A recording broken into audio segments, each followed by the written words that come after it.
الرحمن الرحيم الحمد لله الذي دل على وجود وجوده افتقار الممكنات وعلى قدرته وعلمه إحكام المصنوعات المتعالي المشابهة الجسمانيات المنزه بجلاله المناصبة الناقصات نحمده حمدا يملأ أقطار العرض والسماوات والصلاة والسلام على نبيه صاحب الآيات والبينات سيدنا ومولانا أبي القاسم محمد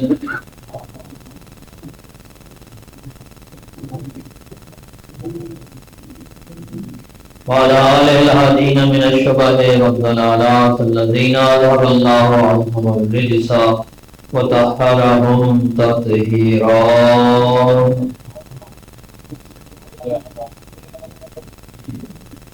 ورحمة على محبيهم ومواليهم واللعنة على أعدائهم من يوم عداوتهم إلى يوم الدين ومن يوم الدين إلى أبد الآبدين.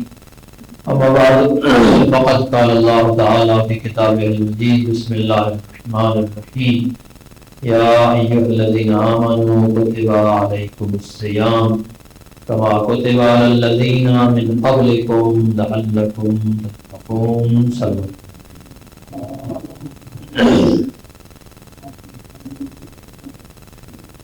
ماہ مبارک رمضان تمام اہل ایمان کو مبارک ہو. یہ مہینہ پروردگار عالم کا خاص مہینہ ہے. اس کی خاصیت یہ بھی ہے کہ یہ واحد مہینہ ہے کہ جس کا نام قرآن مجید میں ذکر ہوا.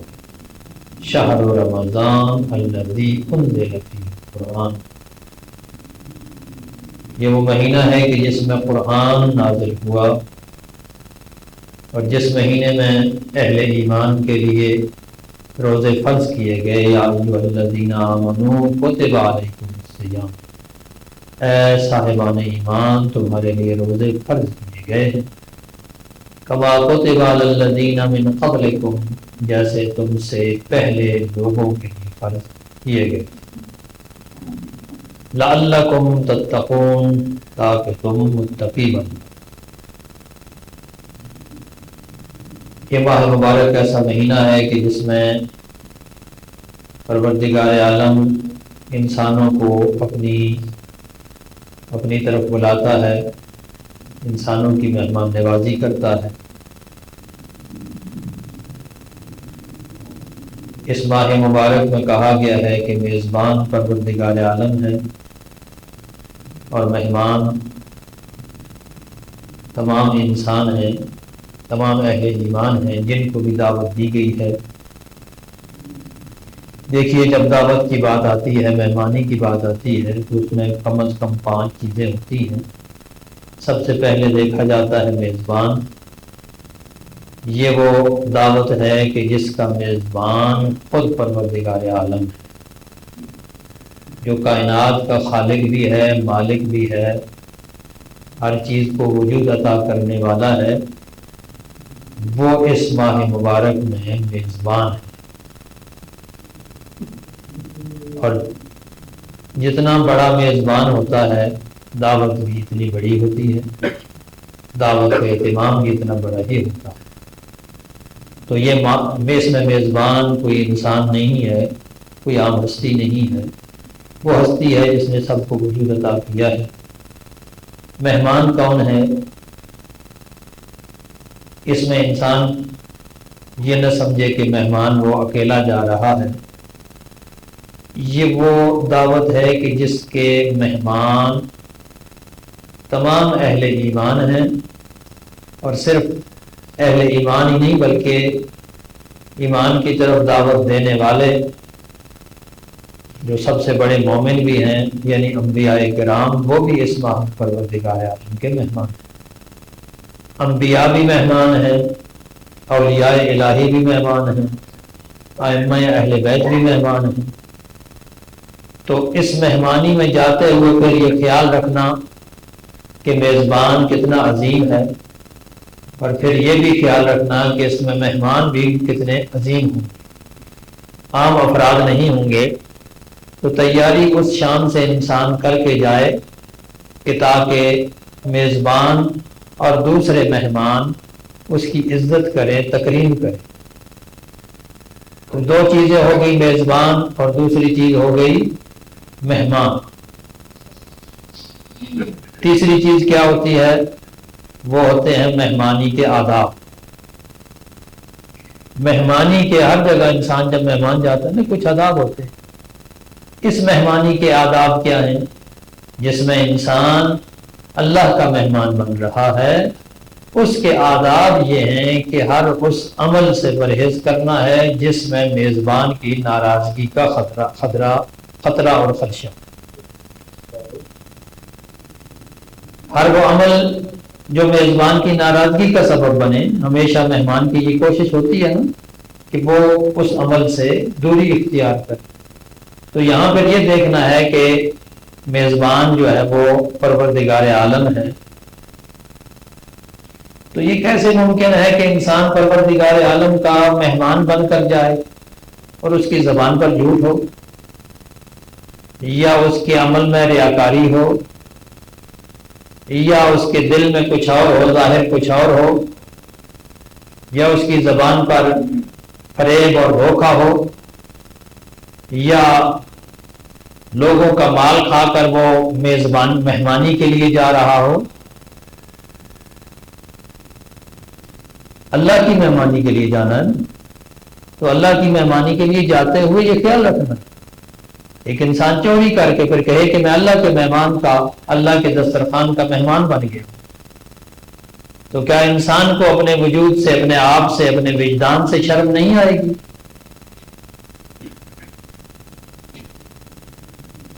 علیکم السلام۔ جب میزبان اتنا عظیم ہے تو اس کے آداب کا خیال رکھنا ضروری ہے کہ لوگوں کا مال کھا کے، حق کھا کے، غیبت کر کے، چوری کر کے، کرپشن کر کے پھر انسان کہے کہ میں اس کے پاس جا رہا ہوں، تو پھر یہ بھی یاد رکھنا چاہیے کہ جتنا وہ رحمان ہے اتنا ہی قہار بھی ہے، جتنا وہ غفور اور رحیم ہے اتنا ہی وہ جبار بھی ہے۔ ظلم کرنے والوں کو وہ پسند نہیں کرتا، تو انسان اگر ظلم کر کے پھر کہے کہ میں اس کی بارگاہ میں جا رہا ہوں، مہمان بن کے جا رہا ہوں، تو پھر یہ مہمانی کی شان کے مطابق نہیں۔ تو یہ آداب مہمانی ہے کہ انسان اس چیز کا خیال رکھے۔ اور جب مہمان کسی کے پاس جاتا ہے تو کچھ سوغات لے کر جاتا ہے۔ چوتھی چیز، عام طور پر رسم ہے نا، اب کسی جگہ مہمان جائیں، کسی کے گھر جائیں، کوئی نہ کوئی چیز لے کر جائیں گے، کوئی کھانے کی چیز، کوئی فروٹ، کوئی سوغات۔ اللہ کے ہاں مہمانی کے لیے اب جا رہے ہیں تو وہاں کیا سوغات لے کے جائیں؟ اللہ کو کھانے پینے کی چیزوں کی تو ضرورت نہیں ہے نا، اللہ کو ان چیزوں کی ضرورت نہیں ہے، مادی چیزوں کی، اس لیے کہ وہ تو ہر چیز کا خالق ہے، وہ ساری نعمتیں اسی نے عطا کی ہیں، تو جو نعمتوں کو عطا کرنے والا ہے وہ تو نہیں ہم سے واپس طلب کرے گا نا کہ میرے پاس آتے ہوئے فلاں فروٹ لے آنا، وہ تو خود اس نے عطا کی۔ جو سوغات اس مہمانی میں لے کر جانی ہے اس سوغات کا نام ہے خلوص نیت، کہ پروردگار عالم کی مہمانی کے لیے جانا ہے تو دل میں نیت خالص ہونی چاہیے۔ جب روزہ رکھے، روزے کی خاصیت بھی یہی ہے نا، روزہ دوسری عبادتوں سے ایک لحاظ سے منفرد ہے کہ اس میں ریاکاری بہت مشکل ہے، باقی عبادتوں میں ریاکاری بڑی آسان ہے، اس میں بہت مشکل ہے، اس لیے کہ دنیا والوں کے سامنے تو انسان منہ بند رکھ سکتا ہے، جب تنہائی میں جائے گا تو کچھ کھا بھی لے گا۔ اگر فرض کرے ریاکاری کر رہا ہے تو اس نے تنہائی میں جا کے کھا پی لینا ہے، پھر وہ روزہ دار تو نہ ہوا۔ تو جو روزہ دار رکھ رہا ہے یعنی تنہائی میں بھی ان کاموں سے بچ رہا ہے، لوگوں کے سامنے بھی بچ رہا ہے، تو اس کا مطلب ہے کچھ نہ کچھ خلوص تو اس کے اندر آ گیا ہے۔ اب اس خلوص کو کامل کرنا ہے، مکمل کرنا ہے، اور وہ مکمل تبھی ہوگا کہ جب انسان ہر پہلو سے اپنی نیت کو خالص کر لے۔ جو عمل کر رہا ہے، نماز پڑھ رہا ہے، قرآن پڑھ رہا ہے، دوسرے اعمال انجام دے رہا ہے اس ماہ مبارک میں، تو ان کو بھی خلوص نیت کے ساتھ انجام، یہ ہے سوغات۔ اور پانچویں چیز کیا ہے؟ مہمانی کا تقاضا۔ جب انسان کسی کے گھر مہمان جاتا ہے تو وہاں دعوت میں کچھ چیزیں کھلائی جاتی ہیں، مختلف اقسام کے کھانے بھی رکھے جاتے ہیں۔ اگر میزبان بہت بڑا ہو تو ممکن ہے انواع و اقسام کے کھانے اس نے تیار کر کے رکھے ہیں، ہوتا ہے نا دنیا میں، اگر کوئی وڈیرا ہے، کوئی اعلی افسر ہے تو وہ لوگوں کی دعوت کرے گا تو وہ صرف سالن روٹی تو نہیں پکائے گا نا، وہ تو بہت ساری چیزیں رکھے گا۔ تو پھر وہ جو خالق ہے تمام کائنات کا، اس نے کیا رکھا ہے اس مہمانی؟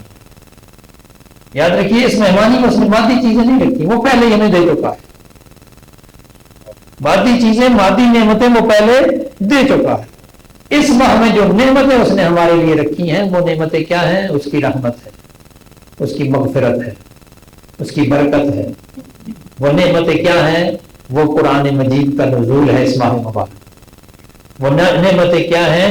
وہ شب قدر ہے جو اس ماہ مبارک میں موجود ہے، اور ان شبہائے قدر میں نازل ہونے والی پروردگار عالم کی رحمتیں ہیں۔ یہ ہے اس مہمانی کا سامان جو وہاں پہ موجود ہے، اور اس کا اتنا وسیع کر دیا، اس دسترخوان کو پروردگار عالم نے اتنا وسیع کر دیا کہ کہا کہ اگر تم روزہ رکھ رہے ہو، روزہ رکھ کے تم سو جاتے ہو تو تمہارا سونا بھی میں عبادت شمار کر لوں، تم سانس لے رہے ہوگے تو تمہارا سانس لینا میں تسبیح شمار کر لوں۔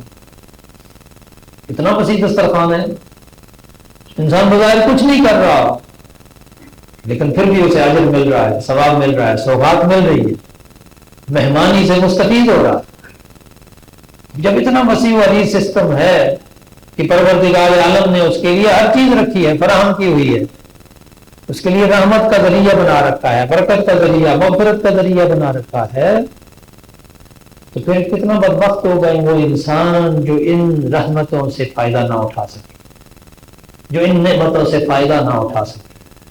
اس ماہ مبارک میں انسان ان چیزوں سے فائدہ نہ اٹھا سکے، یہ بہت بڑی پھر انسان کے لیے بدبختی ہے کہ انسان اللہ کی مہمانی میں جائے اور اپنے گناہ بخشوا نہ سکے، اللہ کی مہمانی میں جائے اور پھر بھی اس کا دل سیاہ کا سیاہ ہی رہے، اس ماہ مبارک میں اللہ کی مہمانی سے مستفید ہو اور پھر بھی اس کا یہی حال ہو، اس سے بڑھ کر اور کیا بدبختی ہو سکتی؟ یقیناً پروردگار عالم کی رحمت بہت وسیع ہے، وہ چھوٹے چھوٹے وسیلے بھی بنا دیتا ہے انسان کی بخشش کے لیے، بس انسان کو آمادہ اور تیار ہونا چاہیے نا، کہ انسان آمادہ ہو جائے اس کی بخشش کے۔ تو یہ ماہ مبارک جو اللہ تعالیٰ کا مہمان مہینہ ہے، اس کی یہ رحمتیں، اس کی مغفرتیں، اس کی بخششیں اس ماہ مبارک میں اللہ تعالیٰ کی طرف سے نازل ہوتی ہیں۔ اور پھر اس ماہ مبارک کی خاص بات اور کیا ہے؟ صرف یہ بات نہیں ہے کہ اس میں ماہ مبارک میں روزے فرض کیے گئے، اس کے ساتھ ساتھ جہاں روزے فرض کیے گئے ہیں اور روزے کے فرض کرنے کے ساتھ ساتھ اللہ نے اس ماہ مبارک میں ایک اور بات بھی رکھی جو روزوں کے فرض ہونے سے پہلے سے تھی، اور وہ کیا تھی؟ شہر رمضان الذی انزل فیہ، یہ وہ مہینہ ہے کہ جس میں اللہ نے قرآن مجید نازل، اور جیسا کہ روایات میں ملتا ہے کہ اس ماہ مبارک میں تمام آسمانی کتابیں نازل ہوئی، تورات اسی میں نازل ہوئی، انجیل اسی میں نازل ہوئی، زبور اسی ماہ مبارک میں نازل ہوئی۔ تو یہ کوئی کم چیز ہے اللہ کی طرف سے انسانوں کی ہدایت کے لیے کتاب بھیجی جائے؟ وہ کتاب کی جس کو خود اللہ نور کا نام دے رہا ہے، شہر رمضان الذی انزل فیہ القرآن ھدی للناس وبینات من الھدی، یہ لوگوں کے لیے ہدایت، اس میں بینات ہیں، اس میں نشانیاں ہیں، اس میں نور ہے لوگوں کے۔ تو جس ماہ مبارک میں اللہ تعالیٰ کی طرف سے نور کا نزول ہو رہا ہے، اس نور کے سے استفادہ کرنا انسان کا کام۔ تو رمضان کی سب سے پہلی مناسبت خود قرآن مجید کے ساتھ ہے، روزوں سے بھی پہلے، روزے بھی پہلے موجود تھے، قرآن مجید کہہ رہا ہے نا کما کتب علی الذین من قبلکم، تم سے پہلے بھی روزے فرض کیے گئے تھے، تو روزے بھی یقیناً پہلے موجود تھے اور پچھلی امتوں میں بھی تھے، لیکن پہلے فرض نہیں تھے. اسلام کی ابتدا میں روزے رکھتے تھے, پیغمبر اکرم روزے رکھتے تھے, آپ کے اصحاب و اہل بیت روزے رکھتے تھے. پیغمبر اکرم جب اعتکاف پہ بیٹھتے تھے تو روزہ رکھتے تھے. غار حرا میں آپ کی ایک روٹین تھی, سال تک آپ نے غار حرا میں اعتکاف کی, اور اعتکاف میں روزہ لازمی رکھا جاتا. تو روزے پہلے بھی تھے, لیکن فرض آ کے ہوئے ہیں مدینہ میں.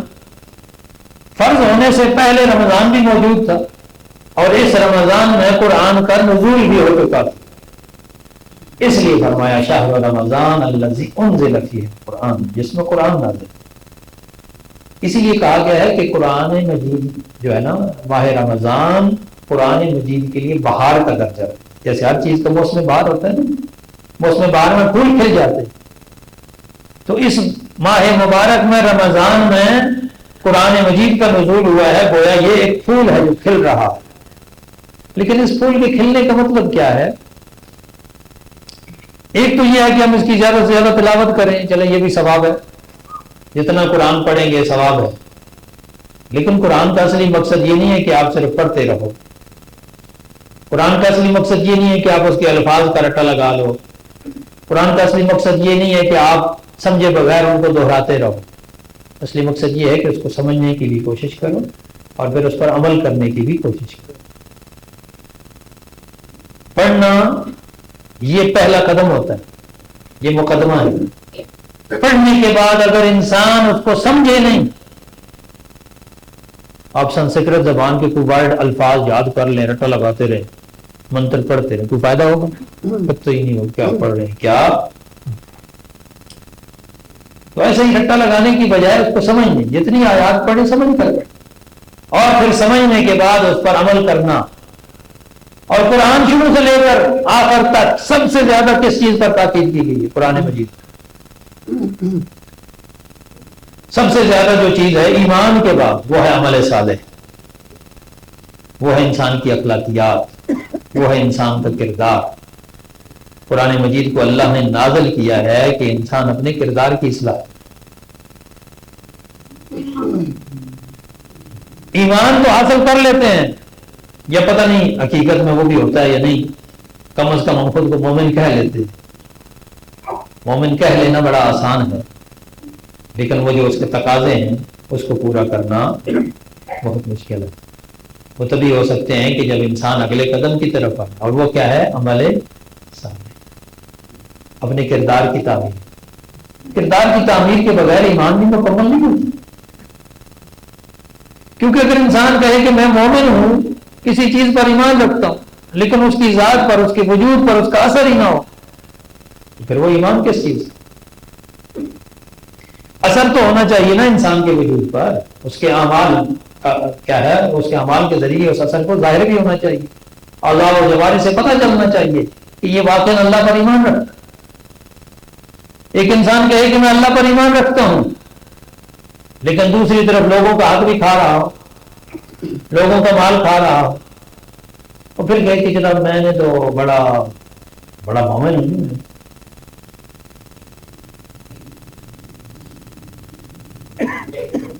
اب دیکھیے کہ قرآن مجید میں چند چیزوں کا ذکر سب سے زیادہ ہوا. توحید کا, توحید کے بعد نبوت کا, انبیاء کا تذکرہ ہے, اور آخرت سب سے زیادہ ذکر.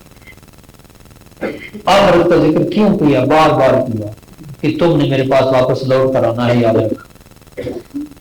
اور یہ صرف لوٹنے کی بات نہیں کی, کہا کہ جب لوٹ کے آؤ گے تو تمہارے ایک ایک عمل کا حساب دوں گا. فَمَن يَعْمَلْ مِثْقَالَ ذَرَّةٍ خَيْرًا يَرَهُ, جس نے ایک رائی دانے کے برابر, رائی کے دانے کے برابر بھی اچھا عمل کیا ہوگا. ذرہ کیا ہے؟ سب سے چھوٹی چیز کو کہتے ہیں. رائی کے دانے کے برابر عمل کیا ہوگا نا, خَيْرًا يَرَهُ, وہ اس کا نتیجہ دیکھ لے گا, اس کا عمل ضائع نہیں ہوگا اگر اچھا عمل کیا ہوگا. وَمَن يَعْمَلْ مِثْقَالَ ذَرَّةٍ شَرًّا يَرَهُ, اور جو رائی کے دانے کے برابر برا عمل کرے گا وہ بھی اس کا نتیجہ دے گا. پڑھتے ہیں نا ہم قرآن, کتنا یقین ہمیں اس پر, کتنا یقین ہے. اگر یقین ہو تو پھر ہمارے اعمال سیدھے نہ ہو جائیں, ہمارا کردار درست نہ ہو جائے. اگر ہم اس پر واقعا ایمان رکھتے ہوں تو کبھی کبھی میرا دل چاہتا میں کہہ دوں کہ ہمارا جو معاشرہ ہے وہ دنیا کا سب سے ریاکار معاشرہ، اور یاد رکھو ریاکار معاشرہ کبھی فلاح نہیں پا سکتا، ریاکار معاشرہ کبھی کامیاب نہیں ہو سکتا، چاہے وہ ریاکاری کے لیے خیرات کر رہا ہو، چاہے وہ ریاکاری کے لیے روزے رکھ رہا ہو، ریاکاری کے لیے نمازیں پڑھ رہا ہو، ریاکاری کے لیے اگر اس کے دل میں نہیں ہے، لوگوں کے مال پر اس کی نظر ہے، تو پھر سمجھ لیجیے کہ سب برباد فنا ہو۔ وَمَن يَعْمَلْ مِثْقَالَ ذَرَّةٍ شَرًّا يَرَهُ، معمولی سا بھی اس کا نتیجہ اس نے دیکھ لینا۔ اور میں یہ بات کیوں کر رہا ہوں؟ اس لیے کہ جب میں یہ دیکھتا ہوں کہ ماہ رمضان آتے ہی اشیاء ضروریہ کی قیمتیں پہلے سے ڈبل یا 3 برابر ہو جاتی ہیں، تو میرا دل دکھتا ہے کہ ہم خود کو مسلمان کہتے ہیں، مومن کہتے ہیں۔ اگر آپ مومن ہیں تو اس مہینے میں لوگ اللہ کے مہمان ہیں، ان مہمانوں کی تقریب کرو نا، چیزیں مہنگی کرنے کی بجائے سستی کرو۔ آپ کہو گے ٹھیک ہے جی، قیمتیں زیادہ مہنگی کر لو، منافع زیادہ کما لو، پھر اس منافع سے لوگوں کو افطاری کروا دیں گے، واہ واہ جائے گی، واہ حاجی صاحب افطاری کروا دی، فلاں شاہ صاحب نے افطاری کروا دی، فلاں چودھری صاحب نے افطاری کروا دی، بڑی افطاری تھی جی، بڑا اہتمام۔ اگر لوگوں کا حق کھا کے مہنگی چیزیں بیچ کے اس طریقے سے افطاری کا اہتمام کیا جاتا ہے تو یاد رکھیے اس افطاری کا کوئی فائدہ نہیں۔ وَمَن يَعْمَلْ مِثْقَالَ ذَرَّةٍ شَرًّا يَرَهُ۔ کیوں نہیں تبدیلی آ رہی ہمارے معاشرے کے اندر؟ کیوں فرق نہیں پڑ رہا؟ اخلاقیات کیوں اتنی ہم گر گئی ہیں؟ سلوات